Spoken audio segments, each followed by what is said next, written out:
ब्राह्मणों का भोजन कराना चाहिए। भगवान शिव 11 रुद्रों में उनकी 11 संख्या होती है। माता के जितने अनुष्ठान होते हैं उनकी 9 की संख्या में। 9 दिन पूजा, 9 बार, 9,000, 9 लाख, इस तरह से। और शिव के जितने भी अनुष्ठान होते हैं वो 11 की रूप, 11, 1100, 11,000, 11 लाख। इसलिए कम से कम 11 ब्राह्मणों का भोजन, क्योंकि 11 रुद्र होते हैं। यहाँ महात्मा कथा विश्राम लेती है। आइए विद्वेश्वर संहिता की कथा हम लोग प्रारंभ करते हैं।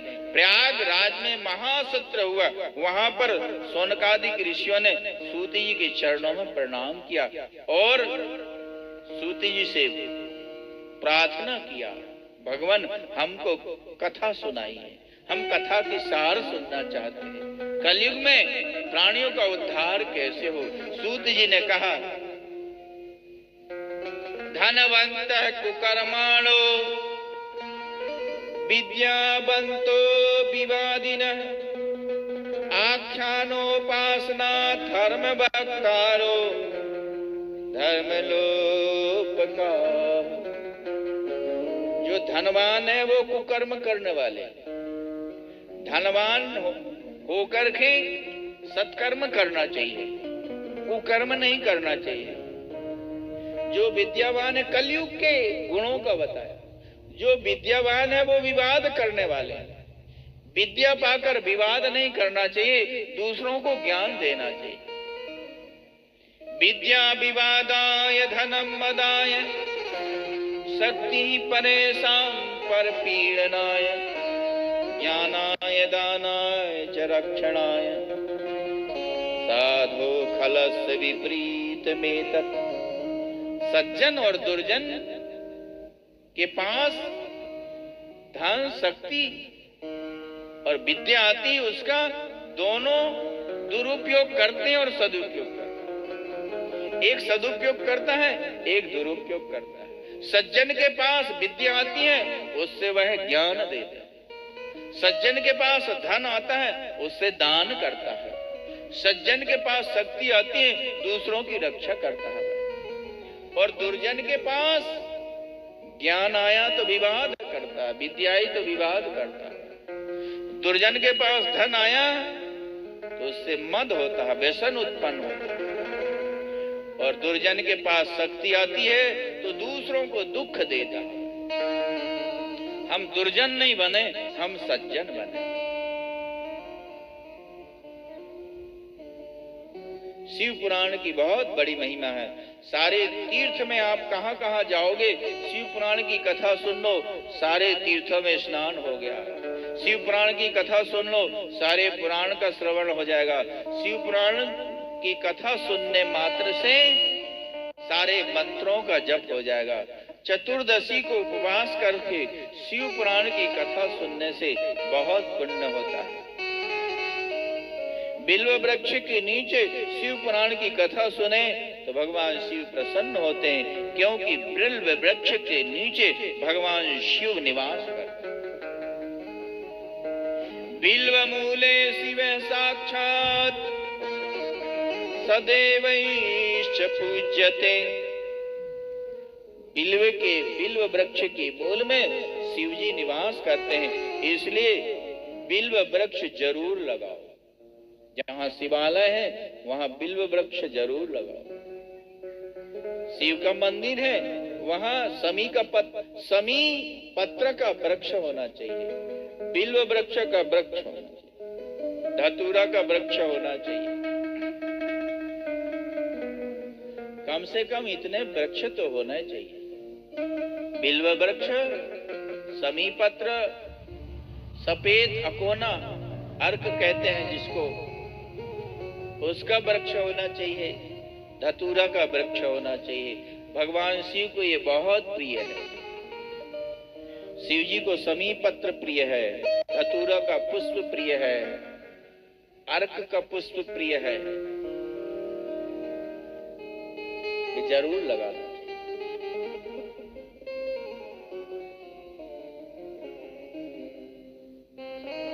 देवताओं के एक ही रूप होते हैं, बेर रूप, मूर्ति रूप में देवता होते हैं, पर भगवान शिव लिंग रूप में भी है और बेर रूप में भी है। भगवान शिव का लिंग रूप निराकार रूप है और जो मूर्ति रूप है वह साकार रूप है। देवता सगुण रूप में ही है, निर्गुण रूप में नहीं है देवता। भगवान शिव सगुण भी है और निर्गुण भी है, साकार भी है और वो निराकार भी है। भगवान शिव का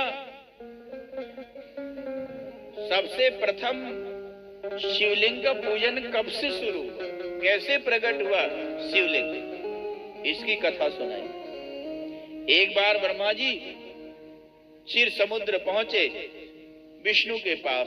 विष्णु शयन कर रहे थे और उसी समय ब्रह्मा जी पहुंचे। ब्रह्मा ने कहा, अरे विष्णु, मैं तुम्हारा पिता आया हूं, उठ करके मुझे प्रणाम करो, मेरा सम्मान करो। जो विशिष्ट व्यक्ति को, गुरुजन को, बड़े व्यक्तियों को आकर आता हुआ देख करके उठकर सम्मान नहीं करता है, उसको पाप लगता है, प्रायश्चित करना चाहिए। विष्णु ने कहा, अच्छा तुम मेरे नाभि कमल से उत्पन्न हुए हो, इसलिए मेरे पुत्र हो, मेरे चरणों में प्रणाम करो। बड़प्पन की वजह से दोनों में विवाद हो गया और विवाद केवल वाणी का ही नहीं रहा, विवाद अस्त्र शस्त्रों का भी हो। और ब्रह्मा जी ने विष्णु के ऊपर माहेश्वर, विष्णु ने माहेश्वर अस्त्र छोड़ दिया और ब्रह्मा ने पाशुपत अस्त्र छोड़ दिया। ये दोनों शिव के अस्त्र हैं। दोनों की अग्नि ज्वाला प्रकट हुई, सारा विश्व जलने लगा। सारे देवता लोग भयभीत हो गए और कैलाश पहुंचे भगवान शिव के चरण में, भगवान शिव की स्तुति की। देवता लोग, मैं जानता हूं तुम लोग क्यों आए हैं, प्रभु आप तो अंतर्यामी हैं। विष्णु ब्रह्मा में युद्ध हो रहा है, चिंता मत करो, मैं अभी चल रहा। भगवान शिव दोनों अस्त्रों के बीच में एक अग्नि स्तंभ के रूप में प्रकट हो जाते हैं। बोलिए शंकर भगवान की। तो दोनों की अग्नि ज्वाला शांत हो गई। कैसे? 0 वाट का बल्ब जल रहा है और उसके पास में 1000 वाट का बल्ब जला दो, 0 वाट की शक्ति कमजोर हो जाएगी, प्रकाश ही नहीं रहेगा। इसी तरह से जो दोनों अस्त्र थे, उन दोनों के बीच में महान अनल स्तंभ के रूप में भगवान शिव प्रकट हो गए। उनकी अग्नि ज्वाला शांत हो गई। ब्रह्मा और विष्णु ने विचार किया कि ये क्या है, इसका आदि अंत कहाँ है, कहां से प्रकट हुआ और कहां इसका अंत है। विष्णु बारह रूप लेकर के उसका आदि देखने गए जल के अंदर, और ब्रह्मा जी हंस का रूप लेकर के उसका अंत देखने गए। हजारों वर्ष तक वह चलते रहे, पर ना तो उनका आदि मिला ना तो उनका अंत मिला, क्योंकि भगवान शिव आदि अंत से रहित है, वो तो अनादि है। भगवान शिव अनादि। थक गए, ब्रह्मा जी लौट रहे थे, उसी समय उनको केतकी पुष्प मिला। केतकी पुष्प से मित्रता कर ली और कहा कि मित्र, तुम गवाही देना विष्णु के सामने कि ब्रह्मा जी ने ये इसका अंत देख लिया। ठीक है मित्र, मित्र का यदि सहयोग ना करे मित्र, तो मित्र ही कैसा। संकट काल में मित्र का सहायता करना चाहिए, यही मित्र की मित्रता होती है। और ब्रह्मा जी ने कहा, विष्णु मैंने इसका अंत देख लिया। गवाही कौन है? बोले ये है। और झूठी गवाही दी। केतकी पुष्प ने षोडशोपचार से पूजन किया। विष्णु ने ब्रह्मा का और उनका पूजन किया।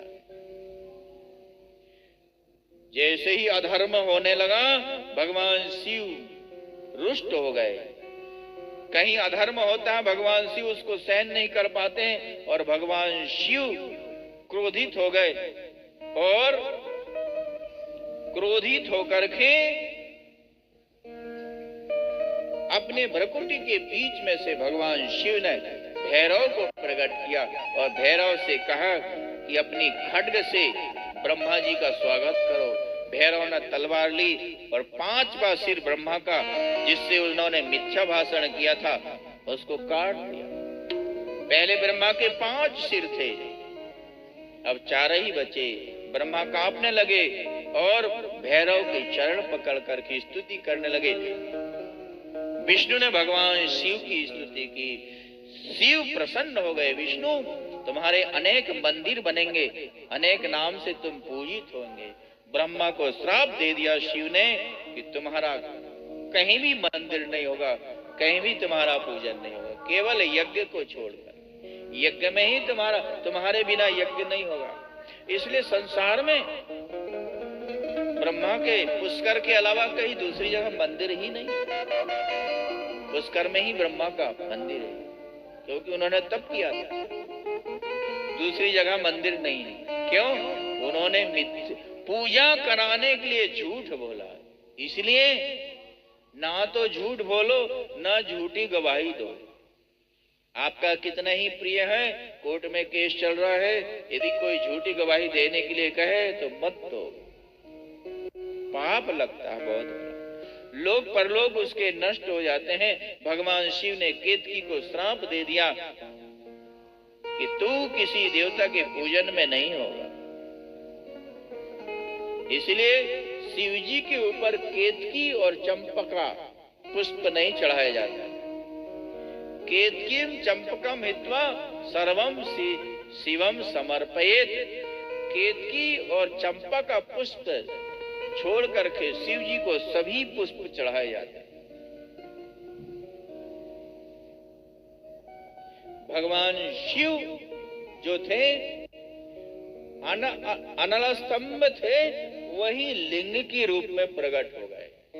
बोले शंकर भगवान की। और कहा शिव ने कि आज के दिन, ये शिवरात्रि के दिन से मनाया जाएगा संसार में। शिवरात्रि के दिन ही भगवान शिव लिंग के रूप में प्रकट हुए। और आज के दिन मेरा जो पूजन करेगा, वर्ष भर के पूजन का पुण्य उसे प्राप्त हो जाएगा। 1 वर्ष शिव का पूजन करो और शिवरात्रि का पूजन करो बराबर। इसलिए शिवरात्रि को जागरण करके शिव का अभिषेक करना चाहिए।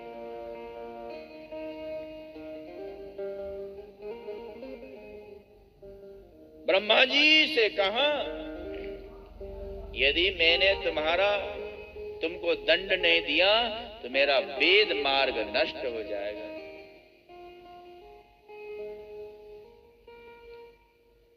जो नहीं दंड करो खल तोरा, भ्रष्ट हो श्रुति मार्ग मोरा। जो नहीं दंड करो खल तोरा, भ्रष्ट हो श्रुति मार्ग मोरा।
नक्षत्र में, मार्गशीर्ष में मेरा दर्शन करता है, वह कार्तिक के समान मेरा प्रिय हो जाता है। इसीलिए शिवलिंग जो है भगवान शिव का चिन्ह है। लिंग का मतलब होता है प्रतीक, चिन्ह, स्वरूप। यदि किसी के मन में ऐसी धारणा हो कि भगवान ये जो शिवलिंग है वो शिव के अंग का कोई पार्ट है, ऐसी धारणा अपने मन में ना ला। इस शिव पुराण की कथा कहती है भगवान शिव अनल स्तंभ के रूप में प्रकट हुए थे ब्रह्मा और विष्णु के युद्ध को शांत करने के लिए। वही अनल स्तंभ शिवलिंग के रूप में प्रकट। इसलिए लिंग का मतलब होता है चिन्ह, प्रतीक, स्वरूप। ये शिव स्वरूप होता है। ये शिवलिंग निराकार रूप में है भगवान शिव का, निराकार रूप। भगवान शिव के 5 मुख है और 5 मुखों से ओमकार प्रकट हुआ है। अकार, उकार, मकार, बिंदु और नाद, 5 वर्ण है ओमकार। ओमकार में 5 वर्ण है, अकार, उकार, मकार, बिंदु और नाद। भगवान शिव के 5 मुख से प्रकट हुए। उत्तर वाले मुख से अकार प्रकट हुआ है, पश्चिम वाले मुख से उकार प्रकट हुआ है, दक्षिण मुख से मकार प्रकट हुआ है और पूर्व मुख से बिंदु प्रकट हुआ है और मध्य वाले मुख से नाद प्रकट हुआ है और 5 मिलकर के ओम। ऐसा नाद किसे कहते हैं? घंटा बजने के पश्चात जो ध्वनि निकलती है उसको ही नाद कहते हैं। आप नेत्र बंद करके, कान बंद करके ओ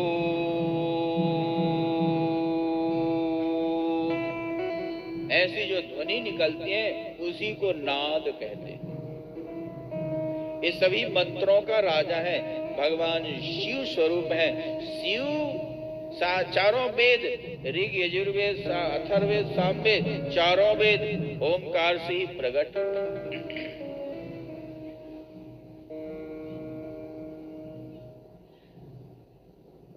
कितना बड़ा शिवलिंग की पूजन होने चाहिए, कितने बड़े शिवलिंग होना चाहिए?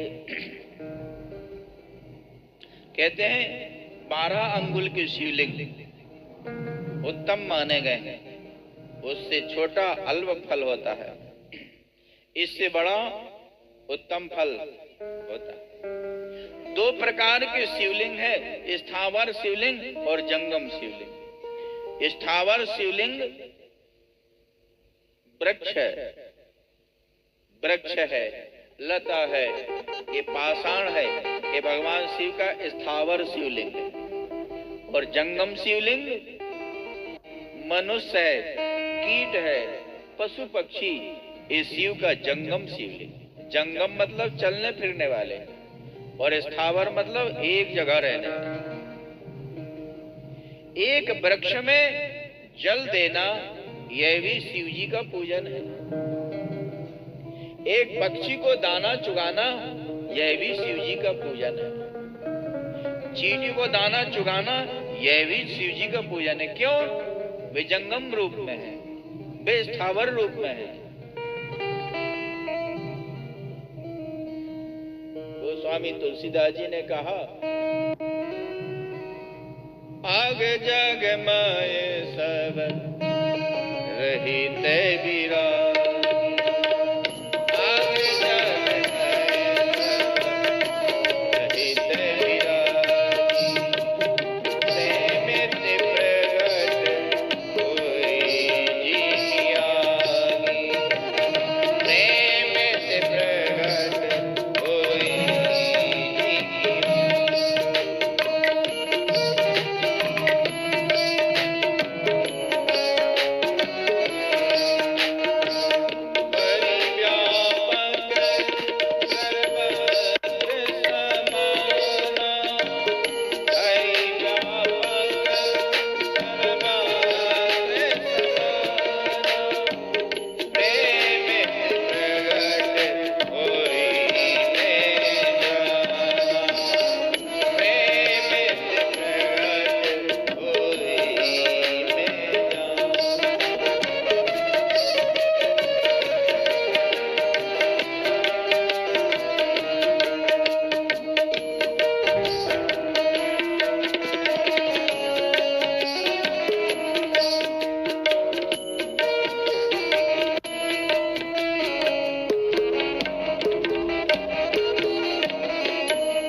50 करोड़ योजन विस्तृत वाली पृथ्वी ये शिव क्षेत्र है, शिव रूप है, मोक्ष प्रद है। कौन सा स्थान कितना पवित्र माना गया, आप ध्यान से सुनेंगे। यदि आप जप अनुष्ठान दान आदि ध्यान करना चाहते हैं, हवन आदि करना चाहते हैं, जप करना चाहते हैं,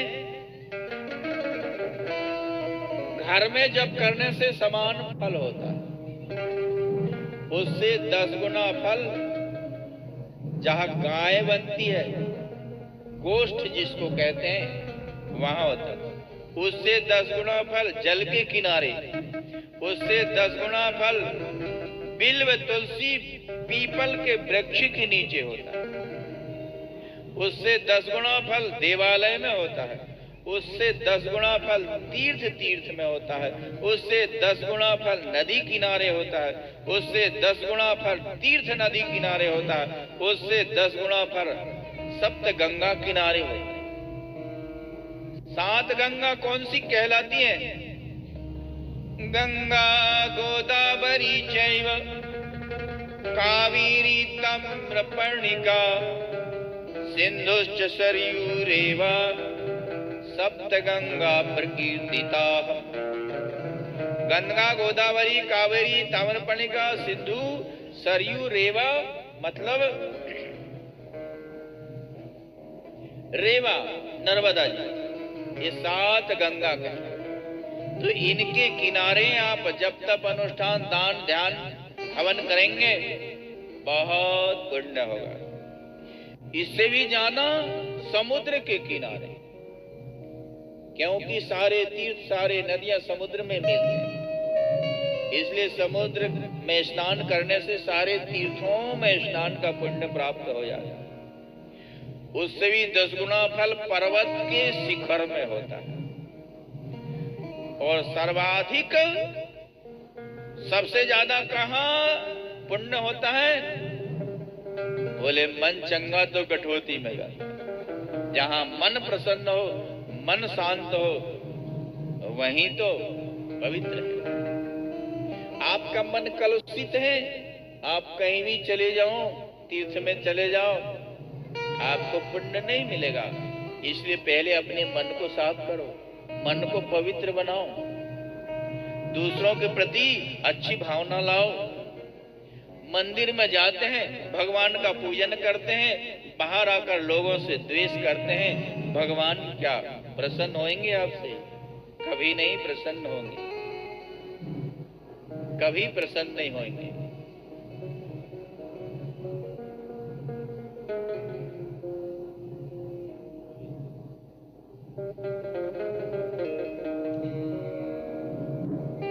भगवान शिव के सिर में क्या रहती है? गंगा।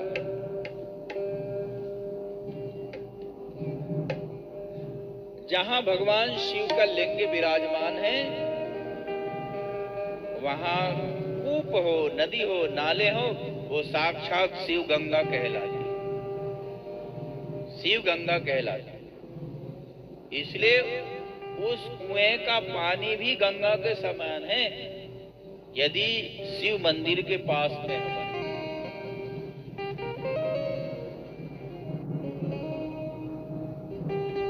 भगवान शिव के जटा में गंगा, भोले तेरी जटा में बहती है गंगाधारा,